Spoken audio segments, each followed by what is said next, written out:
Айва Мол көп тармактуу соода борбору. Бул Ноокат шаарынын бардык тургундарынын жана конокторунун муктаждыктарын канааттандырууга багытталган чоң долбоор.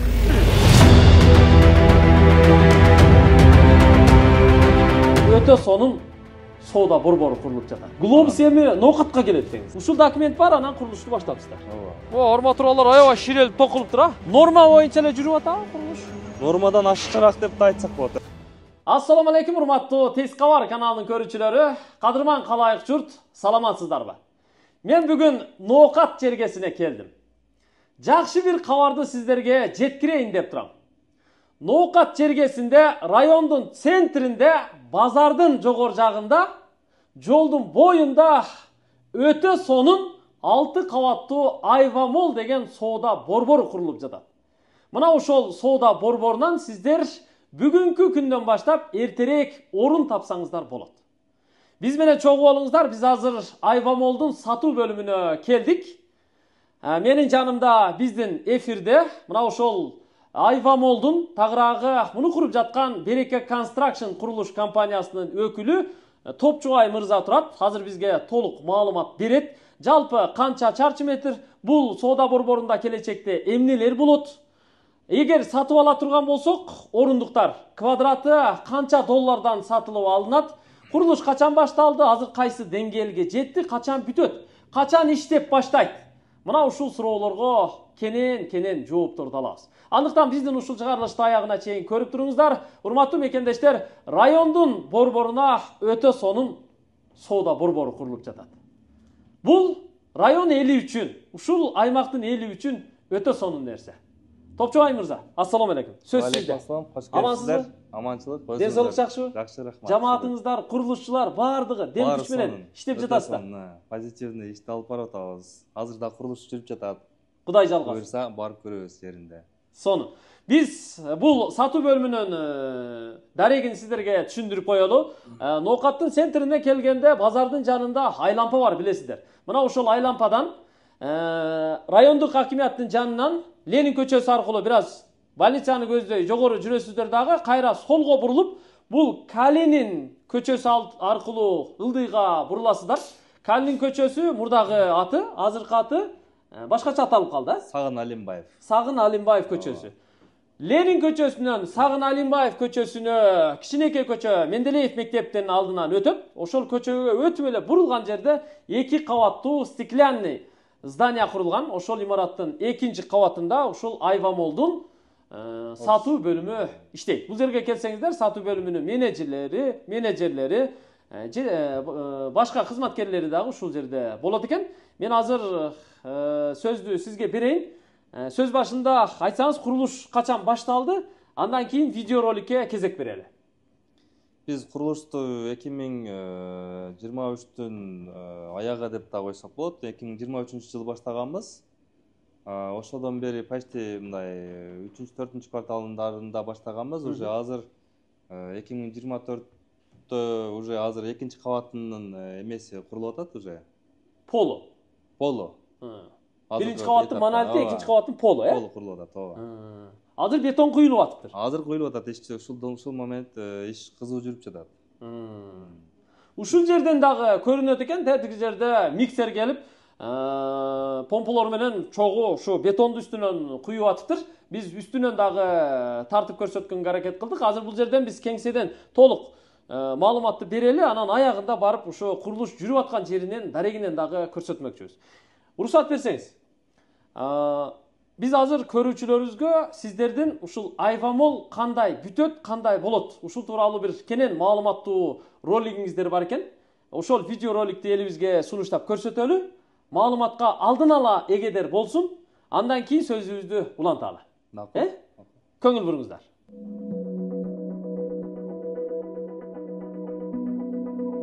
Айва Мол көп тармактуу соода борбору.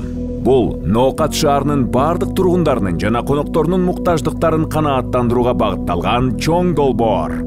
Соода борбору борбордук базардын жана шаардын бардык негизги административдик мекемелеринин жанында жайгашкандыктан кардарлардын жогорку өтүмдүүлүгүн камсыз кылат. Шаарда мындай эл аралык класстагы имараттардын жоктугу жаңы соода борборуна чоң кызыгууну жана адамдардын агымын камсыз кылат.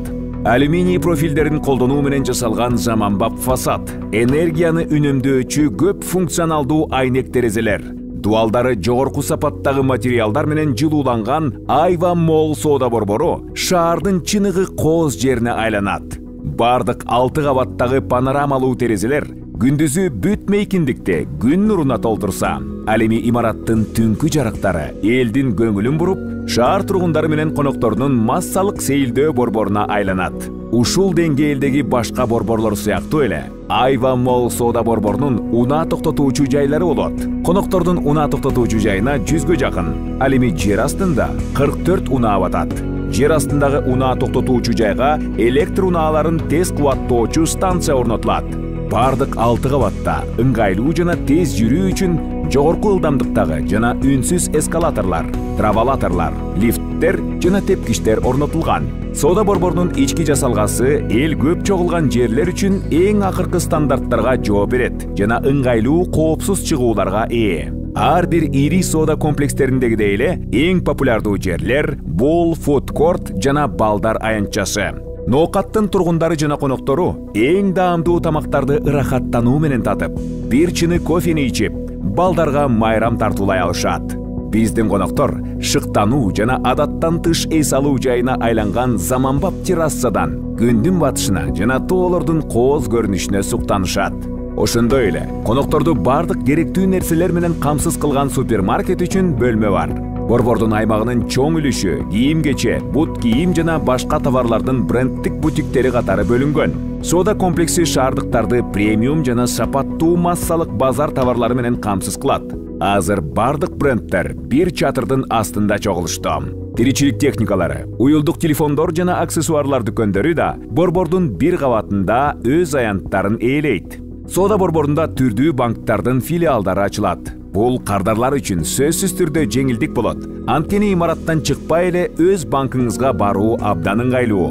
Тейлөө борборлору жана уюлдук операторлорда өз кызматтарын сунушташат. Конференц зал жана түрдүү компаниялардын кеңселери шаардын бизнес процесстеринин өзөгү болуп калат. Мындан тышкары, Айва Моллдо коворкинг зонасы болот. Анда чыгармачылык мейкиндикти пайдаланып, жаңы идеялар менен шыктанышат. Фитнес зал болсо спортко жакын, машыкканды жакшы көргөн шаар тургундарын чогултат. Аптека, акча алмаштыруу жайы, бул кызматтардын ар бири Айва Моллдон өз кардарын табат. Коноктордун ыңгайлуулугу үчүн эне жана бала бөлмөсү жана намазкана каралган. Имараттын концепциясын иштеп чыгуучулары борбордун коноктору өз убактысын бул жерде ыңгайлуу өткөрүшү жана бул жерге бир эмес, көп жолу кайтып келүүсү үчүн ар бир майда чүйдөсүнө чейин ойлонушкан. Соода борбору түрдүү мазмунуна байланыштуу төлөмгө жөндөмдүү аудиторияны чогултат. Бул болсо, соода борборунда бизнес баштоого түрткү берүүчү факторлордун бири. Жаңы, заманбап, жакшы жабдылган борбордун 6 кабатында ири инфраструктура түзүлөт.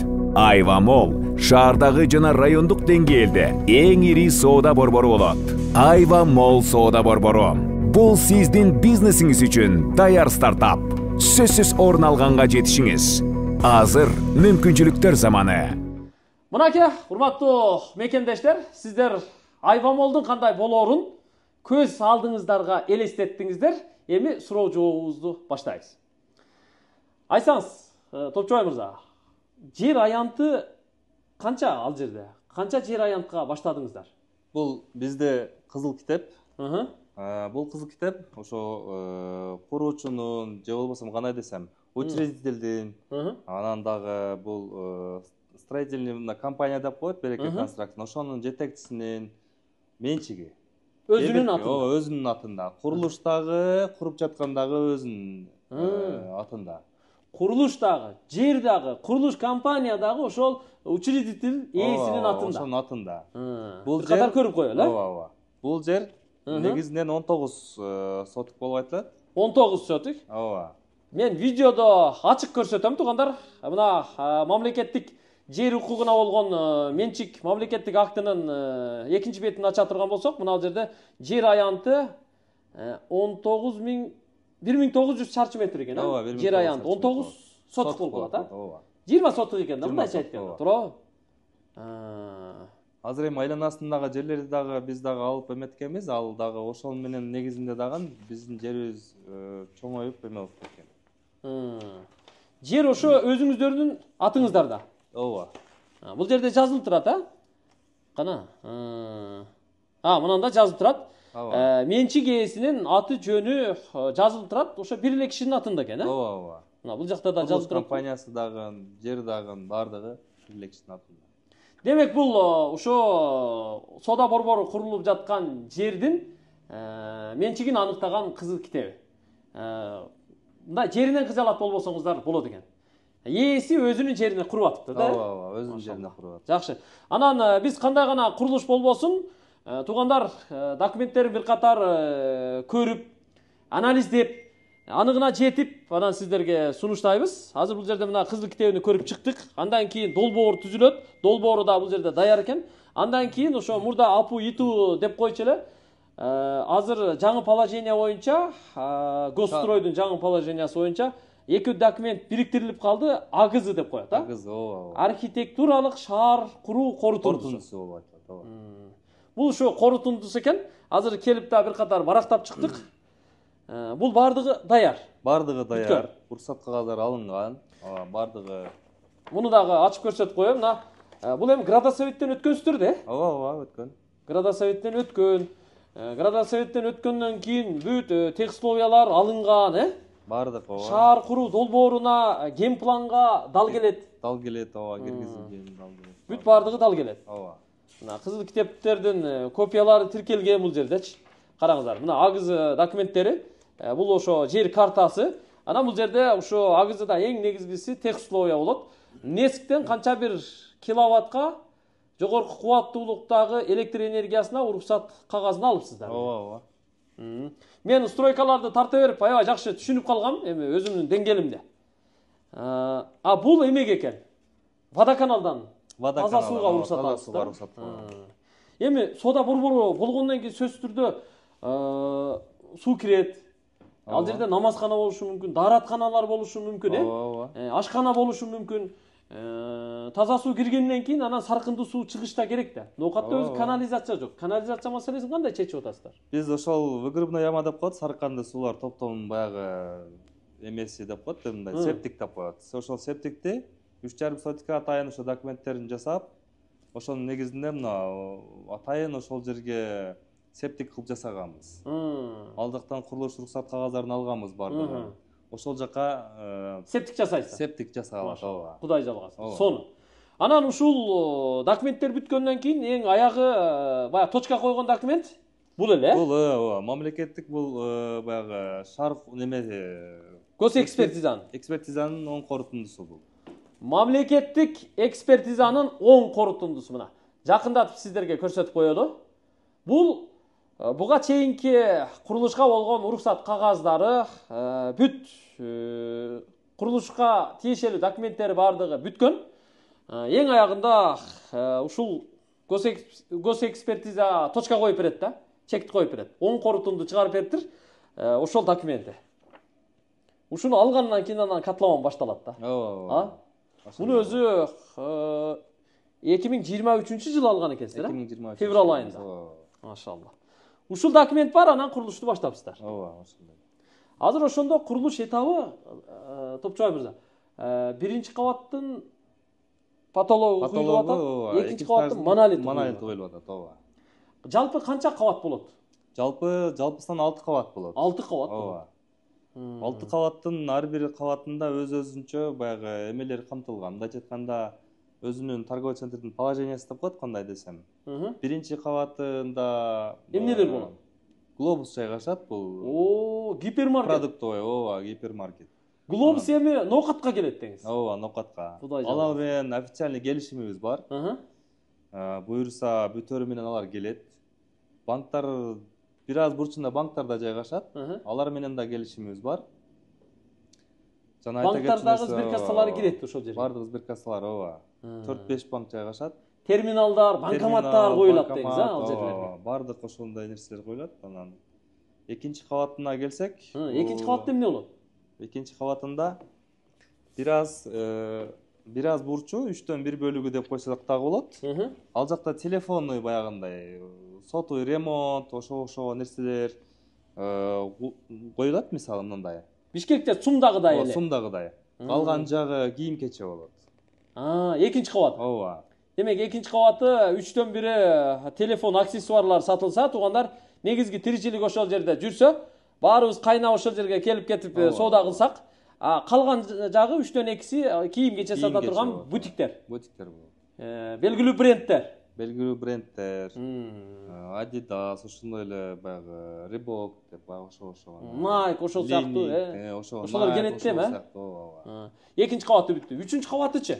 Үчүнчү кабаты бул толук кийим-кече болот. Толук кийим-кече. Кийим-кече. Мынакей үчүнчү кабат. Толук кийим-кече болот. Кийим-кечелер сатылат. Ооба. Ошол эле бутиктер да эми. Ошондой эле бутиктер. Булар брендтер, эл аралык брендтер бүт. Бардыгы ошол айнектен бөлүнөт. Эмелер. Перегородкалар. Ооба. 4-тагы ошондой эле бул 4-кабат эмне болот? Электроника бытовой болот. Полностью бытовой. Тиричилик керек буюмдар. Машалла. Сонун болот экен. 4-кабаты толук. 5-нчи кабатчы? Ал эми 5-нчи кабатта көп тармактуу болот. Бул жакта айта кетчү нерсе намазканалар, эне бала бөлмөсү, жаш балалуу келиндерге. Бул жакта кинотеатр болот. Фитнес болот. Сулуулук салон, парикмахерский, зубной, офистер болот, коворкинг зона деп коет. Офистер болот.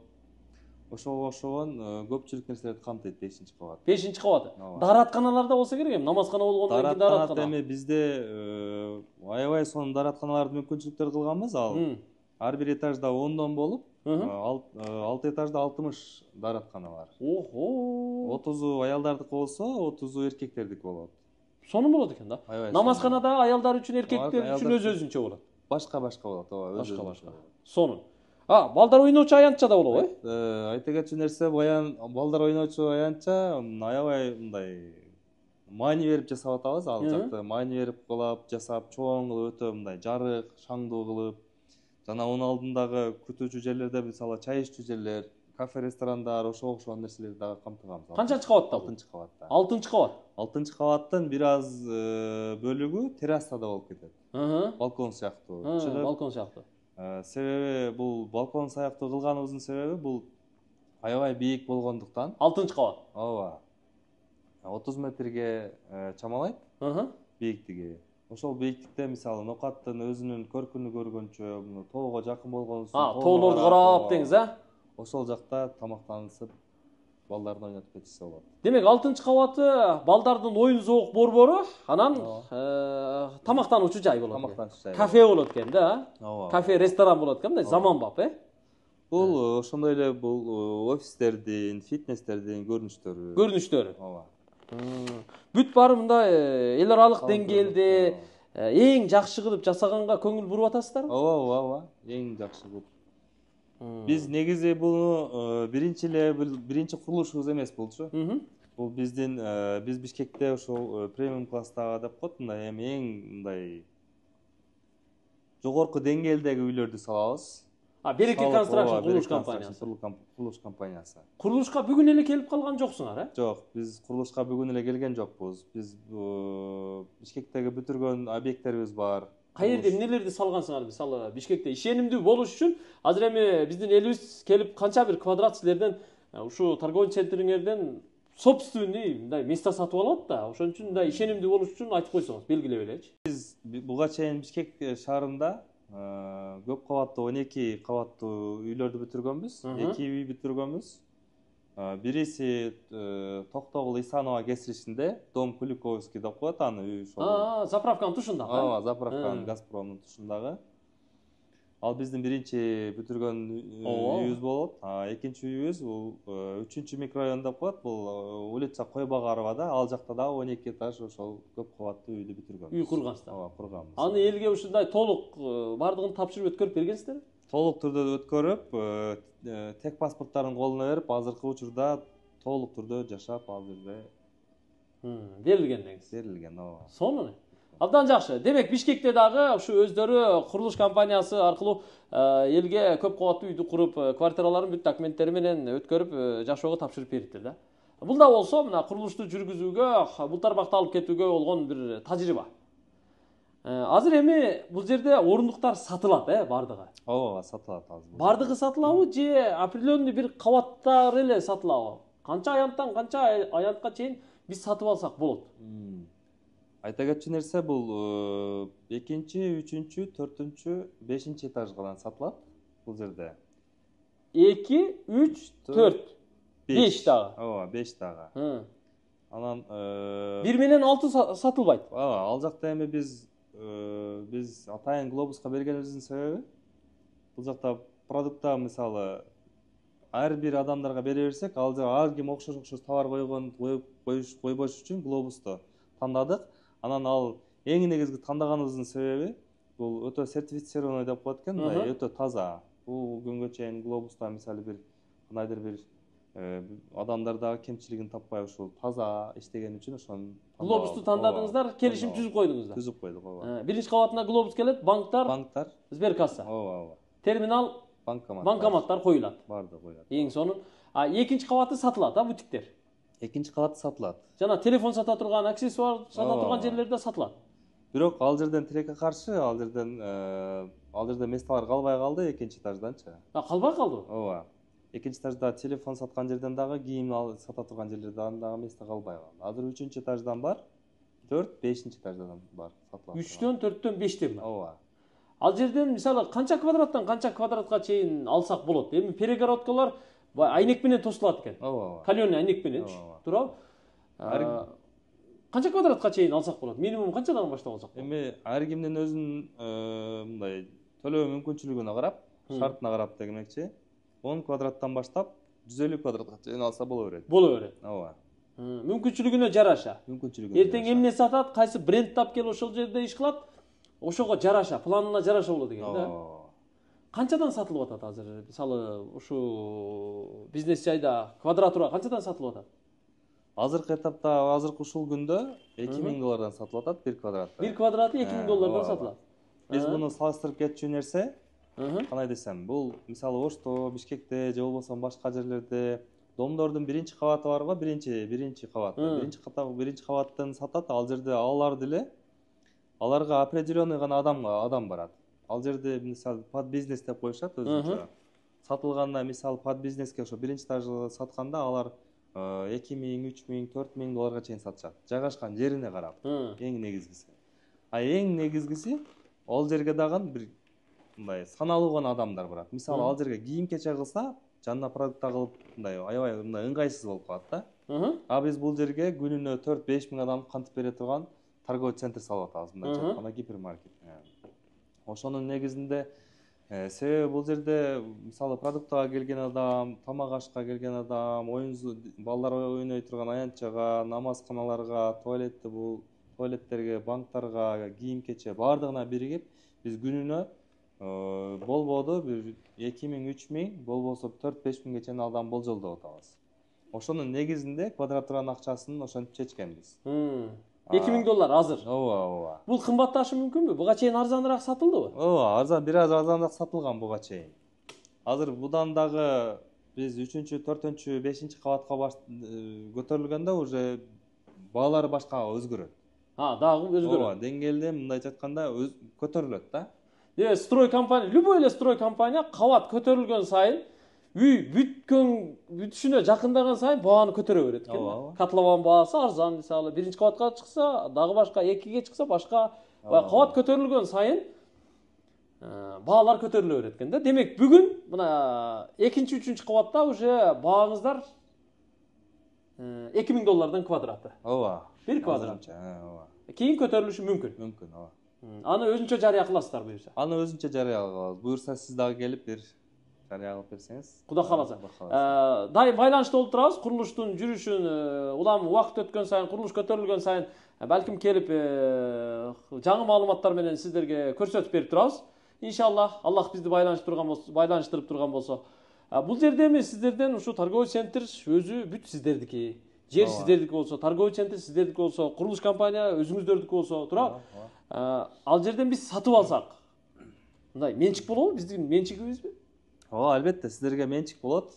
Азыр сатып алып, сатуу келишимин жасайбыз, договор купли-продажа деп коет, ошону жасайбыздан, ал бүткөндөн кийин, стройка бүткөндөн кийин сиздерге госрегистрге барып техпаспорт жасап беребиз. Техпаспорт мененби? Ол сиздердин менчигиңиздер болот. Кааласаңыздар өзүңүздөр иштетесиздер, кааласаңыздар арендага берсеңиздер болот. Кааласа сатсаңыздар. Кааласаңыздар сатып берсеңиздер. Перепродажа кылып. Перепродажа кылып койсо болот. Демек собственный болот экен да, өзүңүздүкү да? Өзүңүздүн мүлкүңүз Менчик. болот, ооба. Ошончо квадрат мисалы. 15 болсо 15, 25 болсо 25, 50 болсо 50, 100 болсо 100 дегендей. Только перегородкалар айнек менен гана тосулат. Айнек менен тосулат. Кошуналарыбыздын ортосундагы, Бөлүп төлөө жолу барбы? Кандай дедиңиздер? Бөлүп төлөө керек да, бардыңыздардан нак акча чыгышы кыйын да. Бөлүп төлөө жолдору бар. Башта 2 жылга берчү элек. Бир аз азаныраак болчу. Азыр 20 айга 30% сөз түрдө төлөш керек. Анан ошол эми бөлүп төлөө. Калган 20 айга бөлүп бересиз. 20 айга бөлүп беребиз, ооба. 5% эле. 5% эле. Калган сумманы ошо 20 айга бөлүп коесуз. Канчадан туура келсе, ошону ар айда келип погашение кылып турат. Ооба. Бу эми баягы бартер деген варианттар бар да. Бартер варианттар бизде да каралган. Бирөө машинасын сунуштайт, мисалы, силерге машинасын өткөрсө, балким Бишкекте бошто бир квартирасы болсо, силер ала турган бир мүлкү болсо, мисалы, алмашууга вариант барбы? Бар. Биз автоунаа же болбосо көп кабаттуу үйлөрдөн ошондой домдордон ошондой бизге квартира болуп калса алмаша беребиз. Алмашуу жолдорубуз бар. Алмашып бере бересиздер. Ооба. Сонун. Муну биз сатып алсак, биздин местабызды кандай абалда тапшырып бересиздер? Мындай чорный абалда же сразу эле келип полканы коюп эле, вешалканы коюп эле сразу сооданы баштай турган кыласыздарбы? Бизде ички абалдарын коридор, холл деп коет, алардын өзүбүз бүтүрүп беребиз, лифт, эскалаторлорду. Бул жерде 2 лифт жайгашкан негизинен. Долбоордо көрсөтүлгөн да? Долбоордо көргөзүлгөн, ооба. Бул рабочий проекттер экен, ооба. Долбоордо көрсөтүлгөн. Ооба. Сизге көргөзүлгөндөй, бул ички ремонтун өзүңүздөр жасайсыздар. Биз полуну куюп бересиздер? Ооба, куюп беребиз. Паркет же болбосо пол же ламинат жабыштырып алыш ал өзүңүздөрдөн. Өздөрүнүн дизайндарга карап. Полкаларды дагы өзүңүздөрдүн дизайныңыздарга карайсыз. Вентиляция, мисалы, үстүндөгү кабелдердин кетиши, жарыктандыруулар алар бизден болот. Силер ошондой кылып жасап бересиздер. Эми торговый центрлер бардыгы эле ошондой кылып тапшырып берет да. Ооба. Туура? Жакшы. Сонун. Кудай кааласа эми биздин эл баягы соодага жакын эл, чарбага жакын эл, бизнеске жакын эл, кудай кааласа.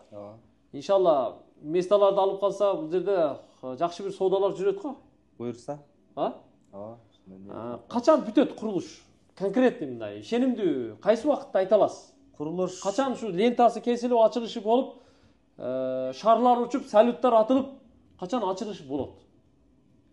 2025-жылдын ушул айлары деп койсок да болот.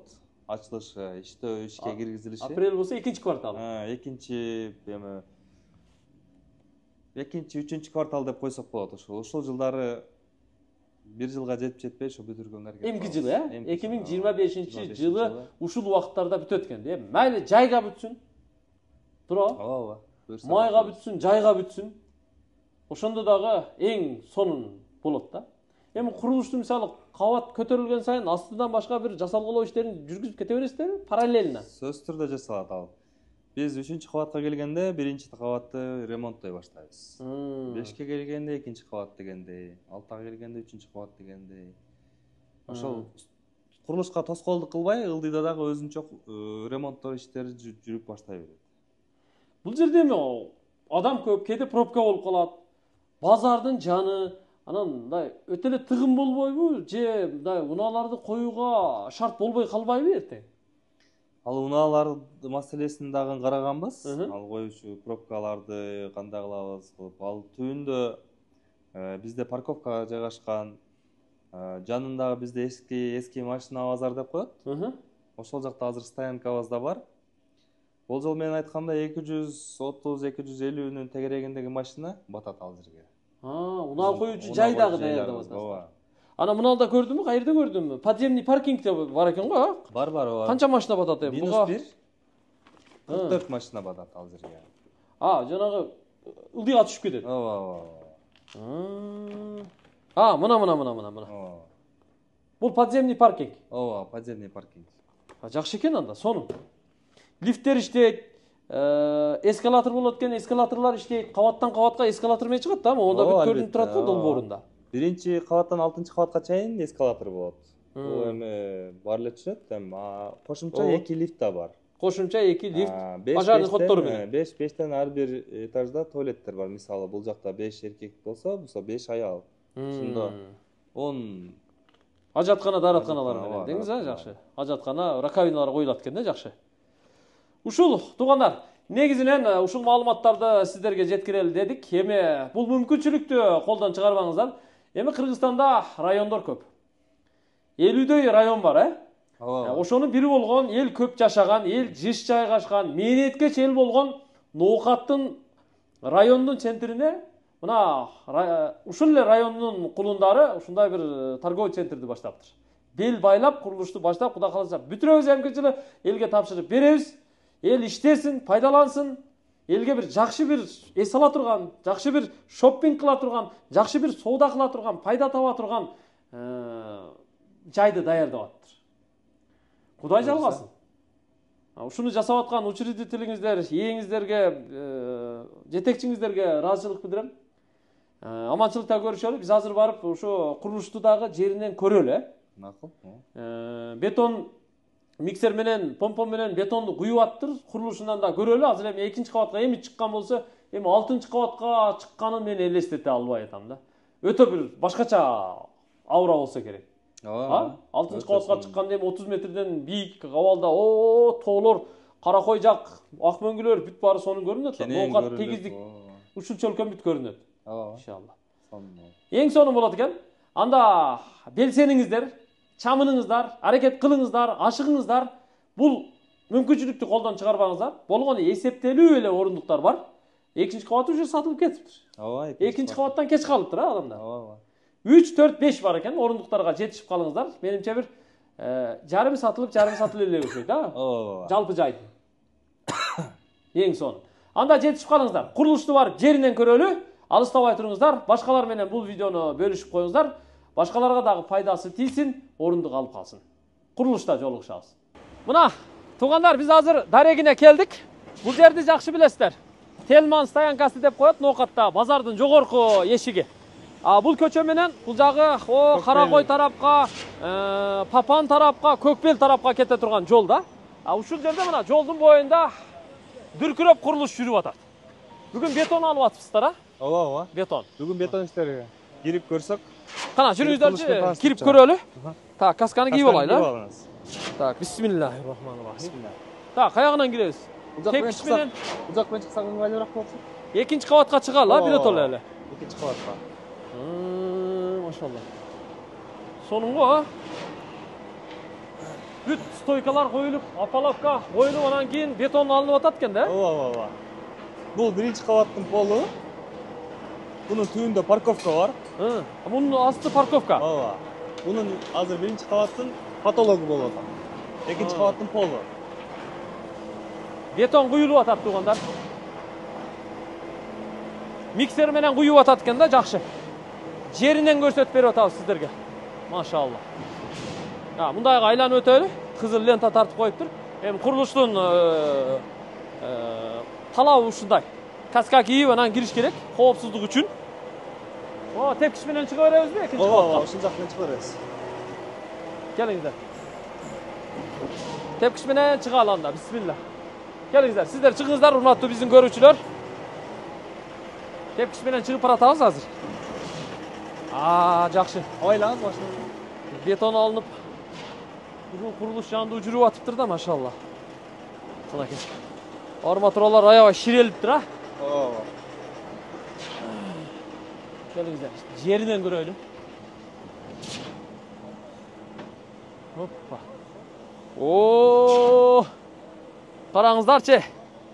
О, арматуралар аябай ширелип токулуптур, а?